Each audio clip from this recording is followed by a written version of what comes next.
दोस्तों नमस्कार। आज हम कुंडली विश्लेषण के अंतर्गत मंगल ग्रह के बारे में चर्चा करेंगे। अगर हमारा वीडियो अच्छा लगे तो लाइक कीजिएगा, सब्सक्राइब कीजिएगा और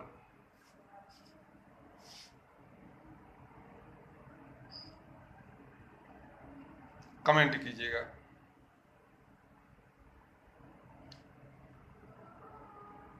दोस्तों, जब कुंडली में मंगल ग्रह प्रथम स्थान पर, 7वें स्थान पर, 8वें स्थान पर और 12वें स्थान पर, इन 4 स्थानों पर मंगल होता है तो उस कुंडली को मंगली कुंडली कहते हैं।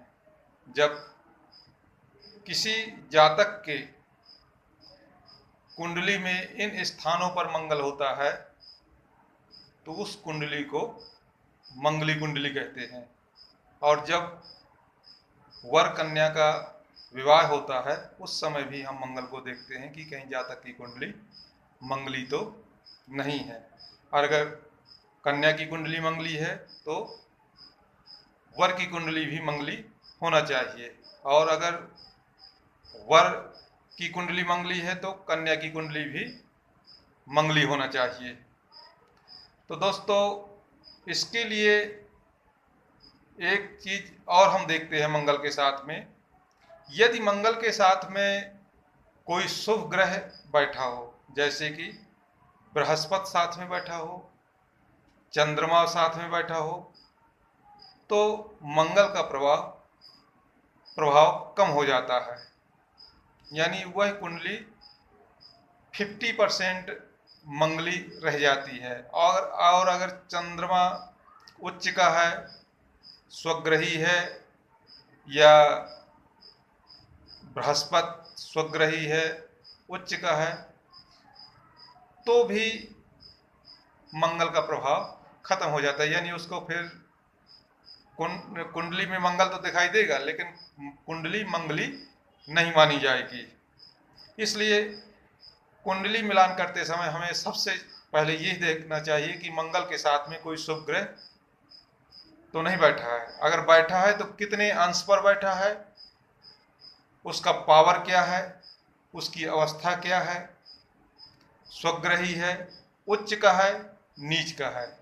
और उस पावर को देखने के बाद हम कुंडली के बारे में निर्णय करते हैं कि कुंडली मंगली है या नहीं है। कुछ लोग केवल मंगल को देख करके कह देते हैं कि वो तो कुंडली मंगली है। उन्होंने देखा कि पहले 7वें, 8वें, 12वें में मंगल है तो कुंडली मंगली है, जबकि ऐसा नहीं है। इसके होने के बावजूद भी यदि उसके साथ में शुभ ग्रह है या आपका मंगल कमजोर है और दूसरा उसका जो है ग्रह पावरफुल है, तो वह कुंडली मंगली नहीं मानी जाती है।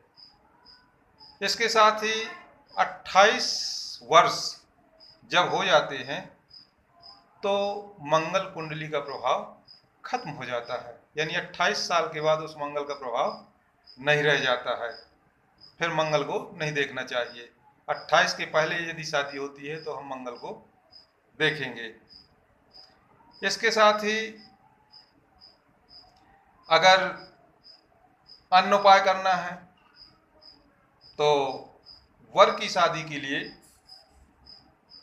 सबसे पहले हम वर का विवाह तुलसी के वृक्ष के साथ करवा देते हैं। इससे उसका मंगल का दोष खत्म हो जाता है और इसके बाद किसी भी कन्या के साथ शादी करने पर उसका निगेटिव प्रभाव नहीं होगा। और यदि कन्या की कुंडली में मंगल है तो उसका विवाह किसी पीपल के वृक्ष के साथ करवा करके उसका मंगल का दोष खत्म किया जा सकता है। यानी वह कुंडली फिर मंगली नहीं कहलाएगी और वर को कोई नुकसान नहीं होगा। तो दोस्तों, इस तरह से हम मंगल के प्रभाव को कम कर सकते हैं और उससे हम निजात पा सकते हैं। और एक बारगी हमको यही नहीं मान लेना चाहिए कि हमने मंगल देखा और तुरंत कह दिया कि ये तो कुंडली मंगली है। कभी कभी क्या होता है, मंगल इस तरह देखने के बाद हमने मंगली लड़का देख लिया या मंगली कुंडली देख लिया, तो उससे वो दाम्पत्य जीवन जो है सुखी नहीं रहता है। वो लड़ाई झगड़ा या मान लीजिए परेशानी, या मान लीजिए दो में से एक का किसी का एक्सीडेंट या कोई भी नुकसान हो सकता है। तो इस तरह से इसके पावर को देख करके ही हम विश्लेषण कर सकते हैं कि ये कुंडली मंगली है या नहीं है। इसके साथ में कौन सा ग्रह बैठा है, उस ग्रह का कितना प्रभाव है, मंगल कितने पावर का है, उसके पूरा कुंडली का विश्लेषण करने के बाद ही हमें डिसीजन लेना चाहिए कि कुंडली मंगली है या नहीं है। तो दोस्तों, इस तरह से हम मंगल के प्रभाव को देख सकते हैं। अगर वर कन्या के मिलान करना हो शादी के समय, तो भी हम इस तरह से देख करके उसके बारे में निर्णय ले सकते हैं और मंगल के प्रभाव को कम या ज़्यादा कर सकते हैं। तो दोस्तों नमस्कार।